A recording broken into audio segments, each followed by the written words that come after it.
Hi everyone, my name is Christia and I am a PhD student at the Centre for Appearance Research at the University of the West of England in Bristol. So I am here today to chair this webinar, which is about burn injuries. It's National Burns Awareness Day today, and this webinar aims to raise awareness of burn injuries in all different capacities, how to prevent them, what the rehabilitation journey is like, what a recovery journey is like for someone who has had a burn or a parent of a child who has had a burn. We're going to share some research background with you from Professor Diana Harcourt in a moment, and we're going to share some first aid tips with you by a nurse and also a ambassador to a burns charity, Children's Burns Trust.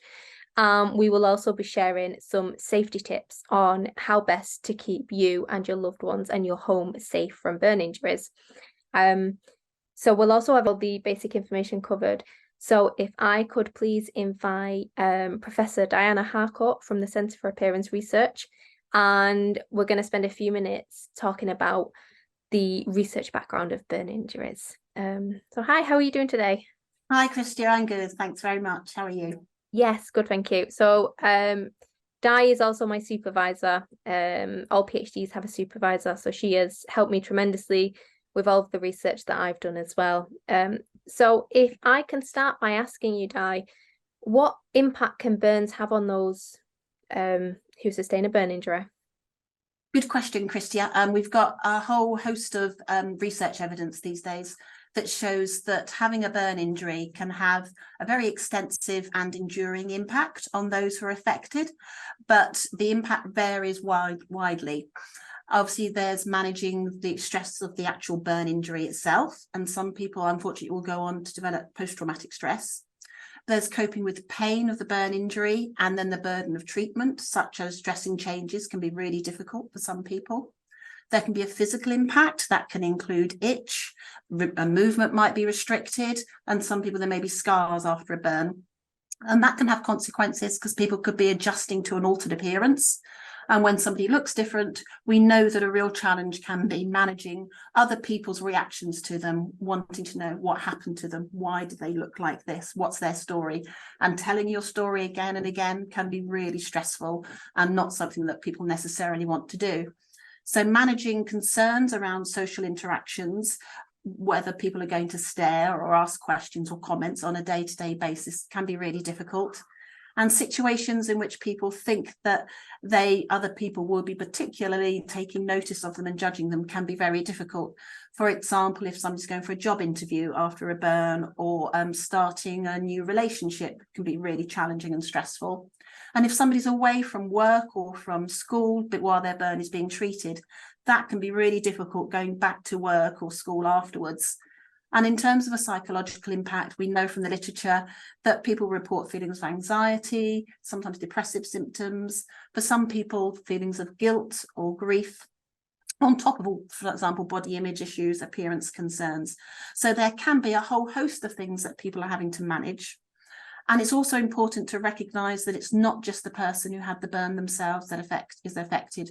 Friends and family can be impacted as well, particularly parents of children who have burn injuries. And so I think there's sometimes the idea that the bigger someone's burn is, if it takes up more of their body, if it's more severe in terms of the area of their body that's been affected, that person may struggle more and experience more of what you've kind of described a moment ago. Is that true? Well, it's true that people often think that, but it's not necessarily the case that a bigger burn will have a bigger impact. A small burn injury can still have a very significant impact on the person who's been affected. Other things that people assume sometimes is that a burn injury that causes a scar or impacts on appearance will be worse for women than it is for men, but we know equally men and women can be impacted, and equally people of any age can be impacted by a burn injury and it can have an effect on them. So older people might experience some of the issues that I've spoken about, as well as young people and parents. So it's important to remember that anybody can struggle after a burn. We can't determine the psychological and the psychosocial impact that it may have just by looking at somebody in terms of the objective aspects. of their burns or their demographics. It's important also to recognise that things change over time. So somebody might be managing really well one day, but then something else might happen in their life and then the burn becomes more of an issue again. Or equally, if somebody's struggling at the moment, it won't always be like that and things will get better. And it's also important to recognise, as I said at the start, that not everybody is equally impacted. And some people manage all those challenges very well. And some people actually say they grow as a result of this, and there can be some positive outcomes as well. So it's really complex. But what we can't do is know how it's impacting on somebody just by looking at them. And we need to avoid making those kind of assumptions. So it's very much unique to the individual who has. Absolutely. Yeah, absolutely. Yeah. So for those that do struggle and are finding it more difficult to manage and adjust to living with a burn, what can help those people? What can be done? Mm-hmm. I think it's important to remember that there is great psychosocial support available. And that includes through the psychosocial specialists at the burn centres and units across the UK. And also the charities that are working in this field are great sources of support, particularly organisations like Children's Burns Trust, Dan's Fund for Burns and Changing Faces. But support is still limited and sometimes it's a bit ad hoc as to what's available when. Some psychosocial specialists don't have the time, the capacity to provide all the support that they would like to everybody because there aren't enough specialists in this area. And we know that from research tells us that some health professionals don't want to bring up issues, ask people how they're coping because they're worried that they're going to open up a can of worms they wouldn't know how to deal with. So it's important that people realise support is available, but we need to make more support available and we need to make it easier to access more of the time. Something that we know makes a big difference is feeling accepted, whether that's by society more widely, or whether by family and friends or work colleagues, and also support from other people with lived experience, people who themselves have been there, and getting support and hearing their stories can make a really big difference. So if you can find ways to make that more accessible, and this is something I'm sure you're going to go on to talk about, but making a support available 24 hours a day, whilst people are in patients, but also over time, that they may need it at a later date as well. All those things can help give people a sense of control over what is a really horrible situation to be in. Absolutely. Well, thank you so much for sharing your knowledge and your research insights into burn injuries. You've started off with a really good understanding of the kind of research background into burn injuries. Is there anything else that you'd like to mention or say before we hand over to Jill? No, just I suppose the take-home message is not to make assumptions about how somebody is managing, to realise that things don't always stay the same. If people are in a difficult place, things can get better and support is available. But people need to realise that and to contact the organisations and health professionals that may be able to help them. Brilliant. Thank you. Very good take-home message. Thank you very much, Jill. Thanks, Christia. Thanks. Thank you. So next, if I could kindly ask Jill to switch your camera on. There she is. And if you can just give a quick introduction to who you are, your role as a panelist today. Hi, Christia. My name's Jill. I am a solicitor and partner at Lead Day. And in my job, I help people who have suffered burns and injury, often as a result of house fires, and many of those are caused by faulty products. And if I'm okay to ask you a couple of questions about this, so if we start off about asking what's the most dangerous product in my home, your home, the average family home? Well, it's really something that I wanted to highlight. Obviously, we'll be talking a lot today about people who've been injured by hot water, because that's the most common type of burn or scald. But the injuries I come across are from house fires, and it is often as a result of things that seem really innocuous in your home. So it's good to highlight that. So the sorts of things that they are, first of all, is things like washing machines and fridge freezers and white goods that are in your house. Lots of people don't realise that in certain circumstances, they can be quite dangerous. Fridge freezers in particular are a problem if they catch fire, because the insulation that is used to help them do the job that they do, when that catches fire, it can release really terrible, toxic and dangerous smoke. In the last year alone, there were nearly 1,000 fires caused by faulty white goods. So it's not something that is rare. It actually happens quite often. So it's important to highlight that. The other sorts of products that cause major issues are things like cables and chargers and everyday products that use lithium batteries. So the London Fire Brigade attend 24 fires a week that have been started this way. Our mobile phones and our cameras and our laptops all nowadays use lithium batteries, and they're also in things like e-scooters and e-bikes and even e-cigarettes. They can be quite catastrophic if you've got an e-cigarette in your pocket and it catches fire. That can be really dangerous. They can be used really safely, and so there are ways to avoid that. The main way being to always use the charger that came with the product and to avoid counterfeit chargers, and also not to charge them overnight, because that can lead to an overload of the battery.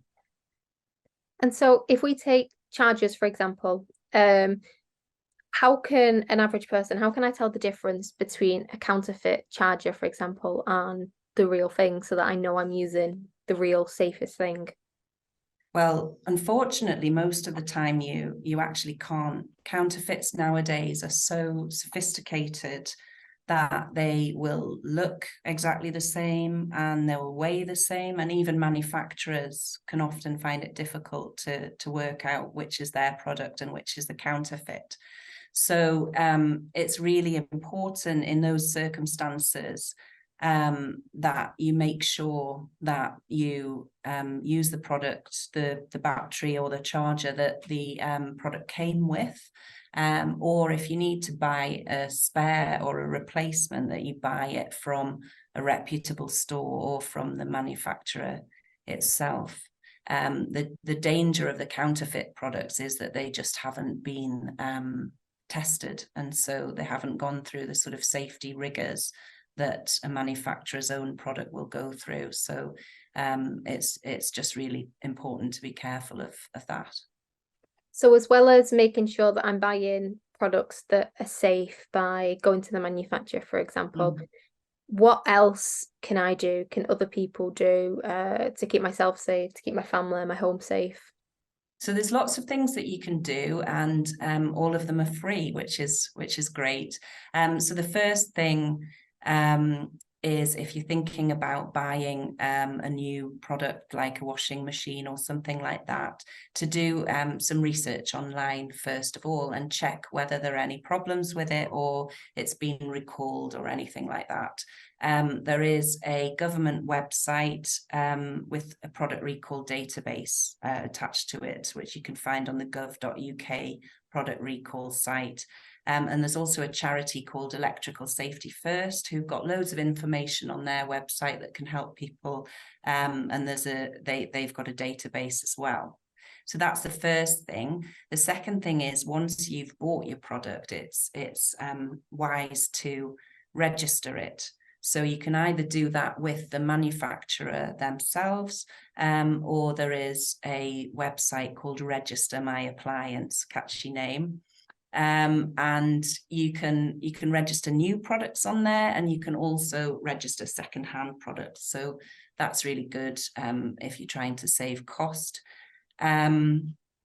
And the purpose of that website is it will inform you if there are any problems with a product that have been highlighted. So it could actually save your life that way. We've talked about making sure that your chargers are the ones that come with the product. Also, just be careful of, everybody nowadays shares leads around the house. You can never tell whose is whose. It's just, maybe try and put a sticker, different color sticker on each person's to just check that it's compatible with your product. So that's another easy step. Never leave things plugged in overnight, because that can lead to overloading and charging. Lots of people charge their mobile phones overnight, and sometimes under their pillow as well, and that can cause problems because they can overheat. And then for things like fridge, freezers and big appliances, it's important to just make sure that you use one socket for each plug for those things. So if you're going to use an extension cable or an adapter cable, don't use it for those big items. And then finally, I would just advise people to make sure that you've got smoke alarms in your house for if the worst does happen, and families to plan a fire sort of plan for what to happen if there is a fire, how you're going to get out. And that so everyone's acquainted with that.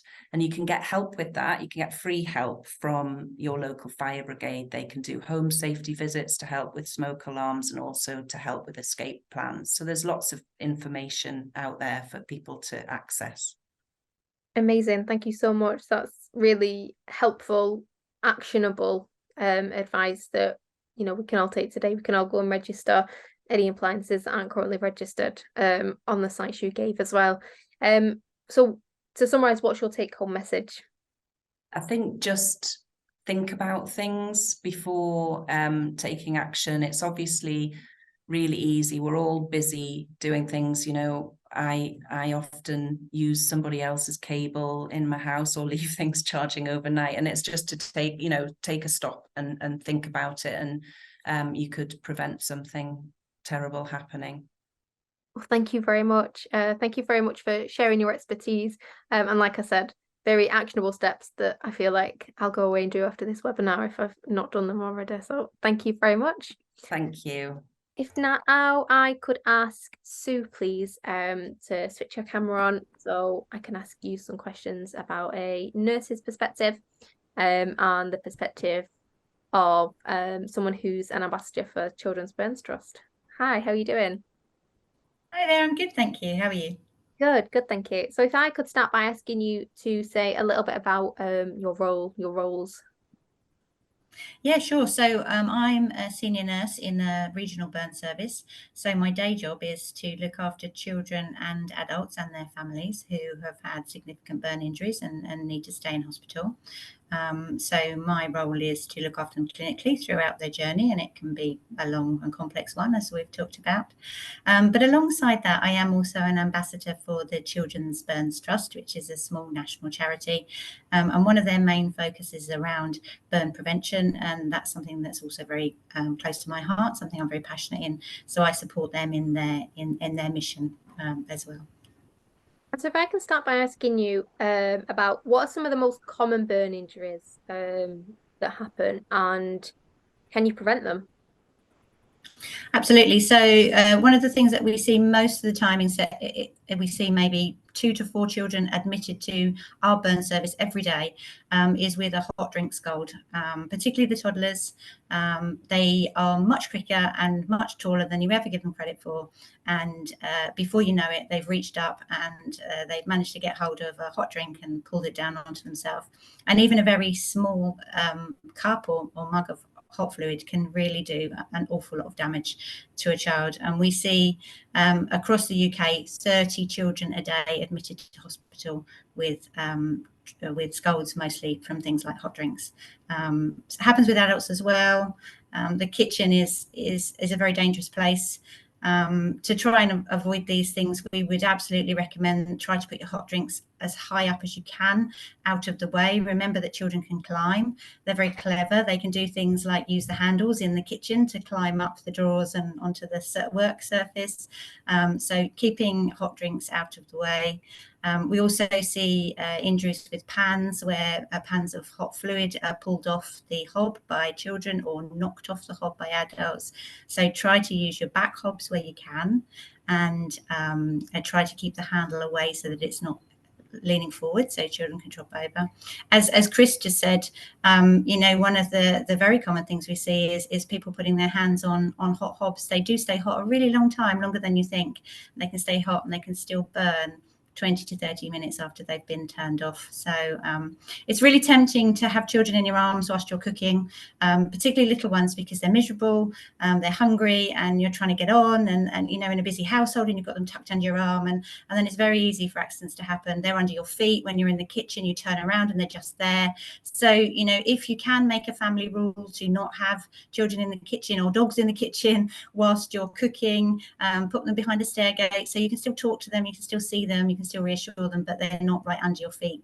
That would be a real top tip from my perspective in terms of trying to avoid some of these accidents that happen in the kitchen.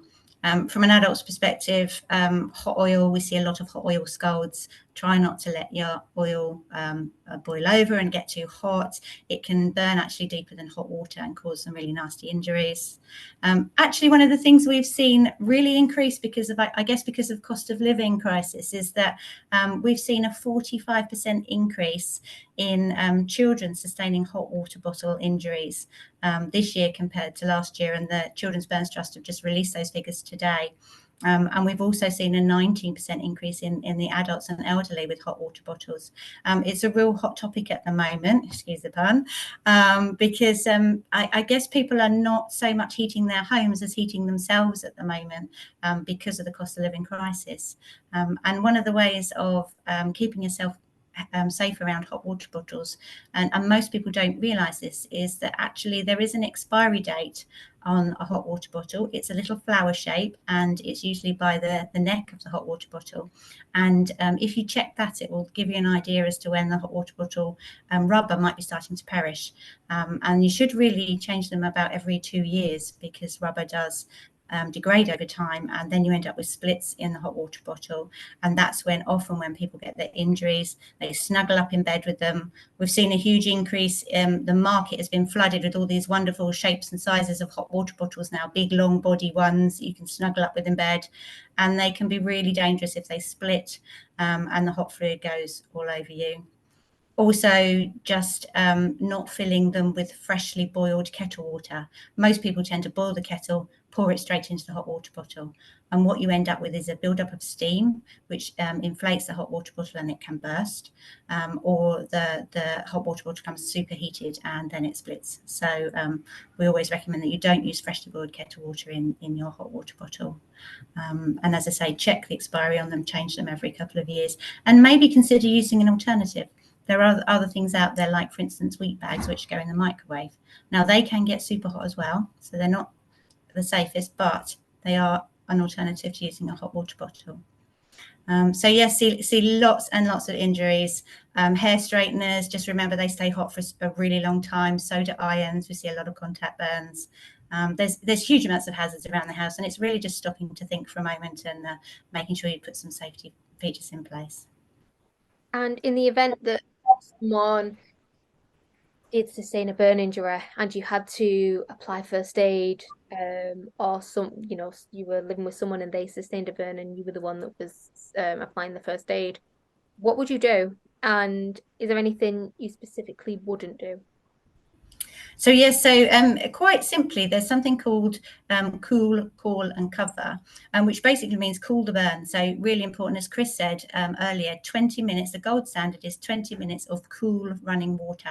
So not freezing cold, just cool running water, ideally. Now, 20 minutes is a really, really long time, particularly when you've got a distressed patient, a screaming child, and it can seem endless, but it's so important because it can make the difference between having a burn that heals nicely on its own and one that needs, say, skin graft surgery and months in hospital. So cool running water to start with. If you can't do cool running water, then a bowl of water, or getting in the shower, sitting in the bath, those kind of things, or using a wet towel to wrap with somebody. But just remember, if you do that, you need to change it frequently because the body heat heats up the towel and then it won't be doing its job. But there are things that actually can make a burn worse instead of better in terms of first aid, and it's really important to know that.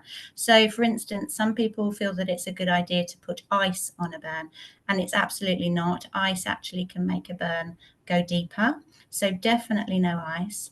We also wouldn't recommend, some people use things like toothpaste because they think it's cooling, and toothpaste actually puts a layer over the burn, and this can hold the heat inside and make the burn deeper as well.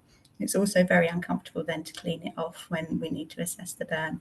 So definitely we wouldn't, if you've got a burn that's significant enough that there's skin loss, we absolutely wouldn't recommend any creams. The most simple thing to do is after your 20 minutes of cool running water is to pop some cling film over the burn. This just protects it from infection and helps to keep it comfortable whilst you're getting some extra help. And if you have got a significant burn injury, then get some medical help as soon as possible. And can you explain a little bit about, so I've heard, for example, that it's most effective if the first aid is within 3 hours. Why is that? Yeah, so when you first have a burn injury, you've got lots of layers of skin. And when you have a burn injury, the burn starts to go through the layers of the skin. And so the quicker you can get that area cooled down, then the better. So we would absolutely recommend removing clothing if you can do, because clothing holds the heat against the skin.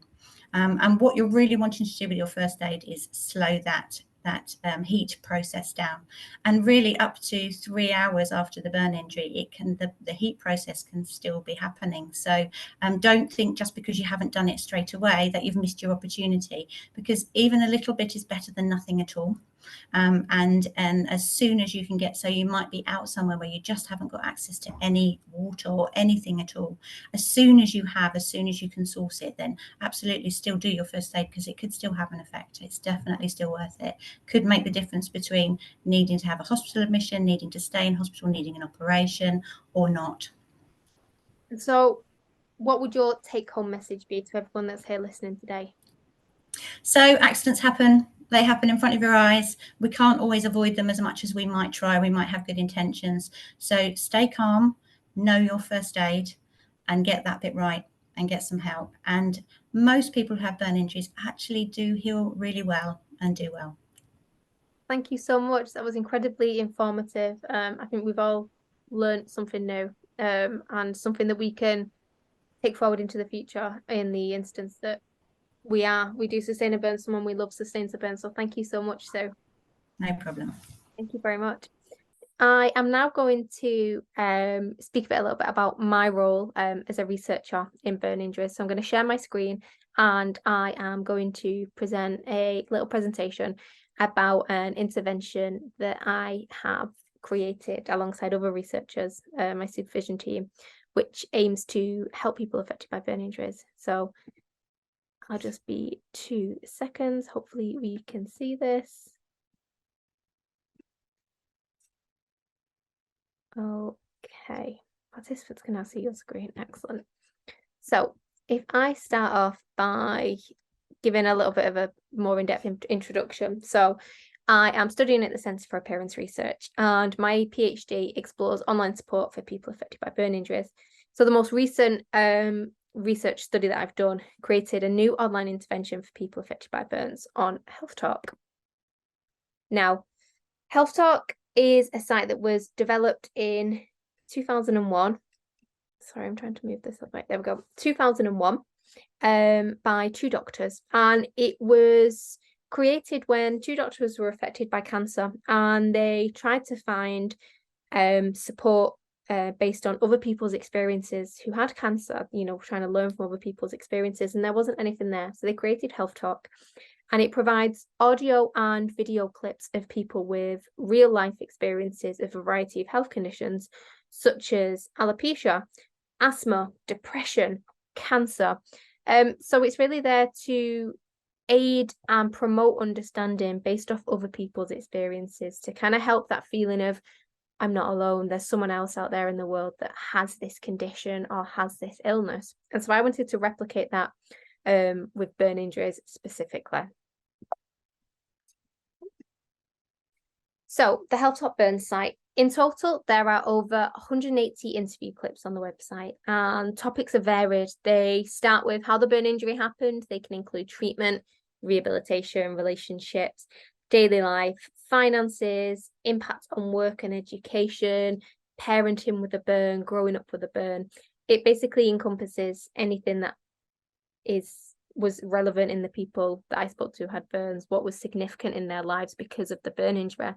So like I've said, the aim was someone would go onto the site, they'd watch the videos, listen to the audio, learn from the stories of people that they can relate to. Now, whether they related to them because they were the same, they had the same skin color, or maybe because they were burnt in the same way, or perhaps the same area of the body was burnt, or maybe they were both a parent and they really needed that feeling of there's another parent out there that feels just as guilty as I do, or there's someone else out there who is also worried about intimacy because of a newly acquired burn. So that was the aim of the site. But I spent a lot of years just being body neutral, and to be honest, I was very happy. It didn't hold me back from what I was wearing and what I wanted to do. And I know that, you know, as I said, I actually think it's a privilege that I had my scarring very young. I don't really know how I look without my scars, so I think it's been easier for me to reach that point of body positivity. But, you know, don't put yourself through the ringer because you don't absolutely love yourself. Like, it's not everyone, most people don't love themselves and love the way they look. But body neutrality is enough. I just don't want people to see their scars as like this enemy that they hate, you know. It's just a part of you. It's like anything else. It's just your skin deep. So there's so much more to you than that. So this was a clip of India speaking about her experience of a burn injury. So similarly to Chris, who has spoken to us previously, and Helen, who we just spoke to, she was interviewed about her experiences, and then her interview was uploaded in segments onto the website so that someone can go and click on this section's about appearance, for example, and they can learn from India's experience of how she copes with her appearance, perhaps what's changed since she has a burn injury, about how she feels about her body image, her identity. So the aim is to not feel alone. And as Helen said, peer support can be incredibly important in burn injuries. It can help with the rehabilitation process. It can provide feelings of empowerment and motivation and hope. My hope is that someone will go onto the website and they'd watch these videos and they'd feel almost motivated that, you know, if this person can overcome this challenge that I'm also experiencing, then why can't I? And I'm hoping that it fosters that motivation to get into a place where they feel more comfortable after their burn. So online health information sites are becoming increasingly popular, but at the time before this was created, there wasn't much out there for people affected by burn injuries. And so this is where the Health Talk website came in, because it's free to access. There is no login required. There's no subscription required, no account creation. It can be accessed 24/7, and it can be accessed from the comfort of your own home in your own time. People have said that they use the Health Talk site to kind of increase their understanding and awareness of different issues related to burn injuries, perhaps before they go to medical appointments, so that they have a bit more understanding and they can use what they've learned on the website as topics to speak about with their GP, because we know peer support can be part of the reclamation process post-burn. It can help someone who's been affected by burn to adapt to their new life, the challenges that a burn presents, in a way that is less isolating.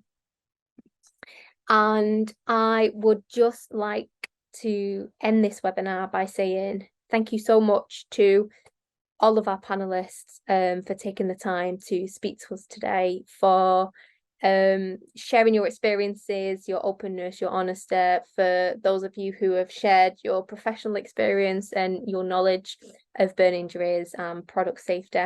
We to share that I will direct these questions to the correct people via email, and then we can forward the answers on to whoever's asked them. But yes, please, thank you so much. Thank you so much for your time. Thank you for attending. And yes, have a lovely rest of your day. Thank you very much.